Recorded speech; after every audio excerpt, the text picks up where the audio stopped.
Hey everybody. We are going to pick up where we left off yesterday, where we were talking about consumerism. As you hopefully can recall, consumerism took hold in the 1920s. People had more money in their pocket because of less taxes, and therefore they were able to go out and buy cheaper goods. Now, those cheaper goods were created because of the assembly line. Now, the assembly line was awesome for creating cheaper goods, but it also got rid of a lot of the skilled labor jobs that were out there prior to the assembly line. So the price of products went down because of the assembly line, but we also see jobs disappearing in the skilled labor market. All right, but we got to think about it. How or why were people going out and buying all of these new products, and how were people affording these things? Because a few slides ago, if you guys remember, farmers and unskilled workers didn't share in that prosperity that skilled workers did and CEOs. And since we have a decrease in skilled labor jobs, that means we have an increase of unskilled labor jobs. So why are people going out and spending their hard-earned money on all of these new products? All right, so first thing that played a huge role was advertising. So in the 1920s, we have our first real advertising going out to people. Now, this advertising played on people's hopes and their fears. All right, so essentially the fears was as if you were going to be left out of something if you didn't go out and actually buy that product. All right, now your hopes would be like, oh man, if I got this, things would turn around, or my house would be that much nicer. All right, we also have celebrity pitches, so people, famous people coming out and endorsing products. All right, they're endorsing products with jingles and slogans, so things that would get caught in your head that would make you go out and buy those products. Kind of like, in the 90s, there was all sorts of jingles and slogans for products. So like Mentos, all right, Mentos better, Mentos fresh and full of life. I know I have a great voice, but all right, those jingles would get stuck in people's heads. They were catchy, and people would go out and they would buy those products. We also have chain stores, so we no longer just have mom and pop stores. We have chain stores. A chain store is just like Walmart or Meijer or things like that. Those chain stores that you see in every single town that, like, as soon as you walk into a Meijer, it doesn't matter which Meijer you're in, you know exactly where, certain products are held. We also have easy credit and installment plans. This is the first time in U.S. history that people are now able to go out and buy products using credit, so like credit cards and installment plans. Prior to this, if you wanted to go out and buy something, you needed to make sure that you had that cash on hand. You needed to make sure that you could pay for it right then and there. But now in the 1920s, you can pay over time. So you can go out and you can buy that new Model T. You can go out and you could buy that new electric toaster. And then you could just pay for it over time because things were going so well. You had money in your pocket. You had money coming in. The stock market was doing great. What could possibly go wrong? Yeah, the Great Depression hit, and then people had so much credit card debt that it completely wiped them out. But in the 1920s, our economy was propped up by people buying things on credit. All right, it wasn't propped up because people were actually had the money in their pocket to go out and buy these things. It was propped up because of the credit. We also have a new medium, which I had talked about earlier this week, as in radio. So radio helped push a new American culture with those jingles and celebrity pitches. They were able to put, or companies were able to put their products out there on radio and print ads, and people would hear them or see them, and it would get caught in their head, and people would immediately think, all right, I need this product. This is something that I definitely need. So advertising in the 1920s played a big part in going out and buying things. Also, the advertising focused on especially for household goods, on women. Okay, this is the first time that we see advertising focusing on not the male gender. We have women now want those things for their households. All right. Now we also see a change in women's roles. So if you remember from our World War I unit, when World War I ended and men started coming back from war, a lot of the women that had been out working in the factories and picking up the slack in the United States, quite a few of them, went back into their previous roles of housewives. But a lot of younger women didn't want to go back into those previous roles. They liked having that money in their pocket. They liked having that freedom. So we see a new type of woman be established in the 1920s, and they were given the nickname the Flappers. All right. I would pause this and watch this quick little video about the Flappers. It'll give you a lot more information than what I'm about to give you. All right. Now the Flapper came to symbolize the revolution of manners and morals that took place in the 1920s. All right. Flappers challenged the convention of how women should dress, how women should cut their hair, and how women should act in general. All right, so if you look at these women here on our right, you see them wearing much shorter skirts, blouses without arms, so they're showing a lot more skin than they would be expected to, or they would even be socially allowed to prior to the 1920s. And I also want to make a point in saying that flappers really only existed in urban areas. All right. In rural areas, you see more. It's more traditionalist. Okay, so flappers weren't prevalent in rural areas. Okay, but we have shorter skirts, shorter blouses. We see the bob, which is a haircut that women used to wear. They would get their hair cut real short. Their behavior changed. Because of their manners changed, so women would go out and have drinks and dance and smoke and swear and do things that what people believed that men did, prior to the 1920s, but women didn't. But we see women starting to act this way in the 1920s. All right, now many Americans disapproved of the flappers' free manners and basically the departure of traditional morals. And we'll see more of this in chapter 29, where we see a divide between the traditionalists living out in rural areas and the modernist thinking that was prevalent in urban areas. But we see women, young women, going out and becoming more modern during the 1920s. All right. We also see women finally gaining the right to vote in the 1920s. Women were finally able to vote with the 19th Amendment. That's important for you to know. The 19th Amendment gave women right to vote in the 1920s. Now, at first, many women didn't want to exercise that right to vote. Usually they were married women because they believed that the men that were voting for them too, so they didn't expect to really have that right. But over time, more and more women began voting. All right. We also see, even though women held jobs in the 1920s, businesses remained very prejudiced towards women seeking professional positions, and there were only certain jobs out there that women were, quote unquote, deemed fit to do. All right, so you see a lot of clerical work, women being secretaries, women teachers, things like that. All right.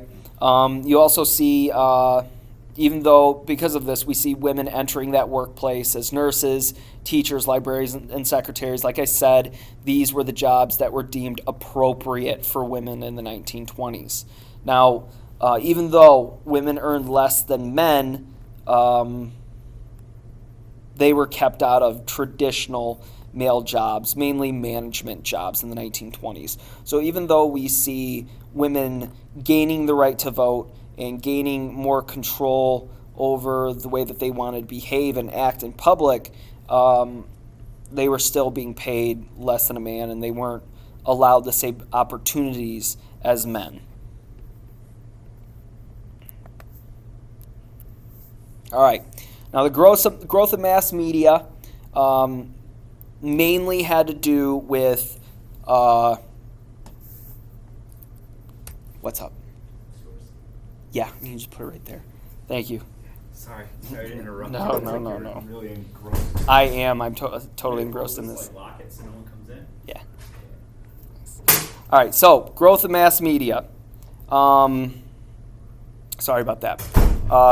We see a growth of mass media mainly with the consumption of radio, as I've already pointed out. Radio became the newest medium for Americans to get their information. Now, probably the most prevalent medium now for Americans to get their information is social media. All right, so it went from radio to television to the internet to social media. But we also have mass media with the popularity of movies and motion pictures coming out. So in the 1920s, we have motion pictures coming out without sound, and then in 1927, we developed talkies. All right. We also have newspapers growing in size and circulation. So, let's say the New York Times is now being able to be distributed not only in New York, but you're able to get this stuff in San Francisco. We also have tabloids coming out in the 1920s. Mainly, tabloids are like Us or People Magazine, or really any of those magazines that you can find at Meijer right near the registers. Like, they don't really have information in them that is going to totally affect your daily lives, but it's just information about pop culture. So we have pop culture media coming out. Magazines became very widely read during the 1920s. But what I need you to get out of this is that radio existed in the 1920s. It was your mass medium. This is how people are getting their information. This is how people are getting those advertisements. It's very important. All right, but it also created an American culture. All right, so Charles Lindbergh, he was the first person to fly nonstop from New York to Paris. All right, he was hailed as an American hero, and everybody in the United States knew about him because of the radio, American culture. Same with Amelia Earhart. She set a ton of records for flights, solo flights across the Atlantic, and solo flights from California to Hawaii. Now, unfortunately for Amelia Earhart, she did disappear in 1937 when she was trying to fly around the world, and we have not found her body. We also have sports heroes in the 1920s. Babe Ruth, definitely the most prolific sports hero of the 1920s. But other sports that were out there that were creating that American culture on radio were wrestling, football, baseball, and swimming. All of these people that were a part of those sports were becoming American heroes because of that mass medium of radio. Now, the Jazz Age. The Jazz Age. Now, jazz is a style of music that grew out of the African American music of the South. Okay, it became extremely popular in the 1920s. Now, I want you to pause this, and I would like you to watch this quick little video about the Jazz Age. It'll break it down for you. All right, but the 1920s got the nickname of the Jazz Age because the jazz was the most popular music in urban areas of the time. All right, it didn't matter if you were white or black. Everybody enjoyed jazz. All right, now Harlem, which we'll talk about the Harlem Renaissance on our next slide, became a center of jazz music. Flappers and others heard jazz in clubs and dance halls. The Charleston, which is a dance that you guys might be doing next week, is considered a very wild and reckless dance, but embodied jazz. Now, what makes jazz different than all other types of music is jazz is it's made up. All right, they don't have sheet music for real jazz music. All right, they would have a bass line that was the same, and then each instrument would be able to go out and they would be able to play a solo, and those solos would be different. It would just basically feel it. Now, some of the jazz pioneers, you have Duke Ellington and Louis Armstrong. Okay, these were probably your most famous jazz musicians of the time. All right, I guarantee that you guys have heard at least one of Louis Armstrong's songs because it is so famous. All right, but the jazz age of the 1920s, all right, it was characterized by improvisation. It was in Harlem. It was bringing white and black. Susan Joseph, please call the main office. Susan Joseph, call the main office. All right. Now, the Harlem Renaissance. Now, in addition to being the center of jazz, Harlem also emerged as the overall cultural center of the African American community of the 1920s. During the Great Migration, we see African Americans moving from the south to the north looking for jobs and wind up residing in certain cities like Detroit and Harlem, New York. All right. Now, a literary awakening took place in Harlem in the 1920s, and it was known as the Harlem Renaissance. Now, this literary awakening, there were a lot of musicians coming out of Harlem, artists and writers, all right? A lot of the writings that came out of the Harlem Renaissance had to deal with the struggle of African Americans, and there was a lot of poems and a lot of stories written out of this that permeated throughout American culture and African American culture as well. All right. Now, the Harlem Renaissance was primarily a literary movement. Some of the writers of that literary movement was James Wendell Johnson, Zora Neale Hurston, and the most famous was probably a guy named Langston Hughes, who was a poet. All right. Now these people that led the Harlem Renaissance, coming out with all of this new writings, were very well educated. All right, but the Harlem Renaissance, we see a renaissance or a rebirth of the African American story and African American community in Harlem, New York. And then finally, for today, the Lost Generation. Now, the Lost Generation, who were they? They were writers who questioned the materialistic American culture, so the consumerism. They wound up living in Europe during a lot of the 1920s because it was cheaper. The main Lost Generation writers were Fitzgerald. Okay, he wrote the book about the Great Gatsby. Basically, the underlining story or message of that is that money isn't fulfilling. You have Ernest Hemingway. He wrote about the ruined innocence of the post-war generation. And then you have Gertrude Stein. All right, people with moral losses and loss of values. All right, all of these stories tend to stem from World War I. All right, now these people that made up the Lost Generation felt like outcasts in the society because they didn't believe in, they said they didn't believe in the materialistic American culture, which is funny because Fitzgerald was uber rich. Hemingway was also uber rich. He had a house in Key West, Florida. It's still there today. You can actually go visit it. That's right on the water, but he also had a pool. All right, so that's pretty silly. But they tend to they said they would care for more intellectual ideals rather than the physical ideals, even though they were very well off.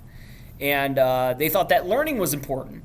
All right, that you need to gain as much knowledge as possible in order to be fulfilled. All right, but the Lost Generation, all right, that will come up on your test. Same with the Harlem Renaissance and the Jazz Age.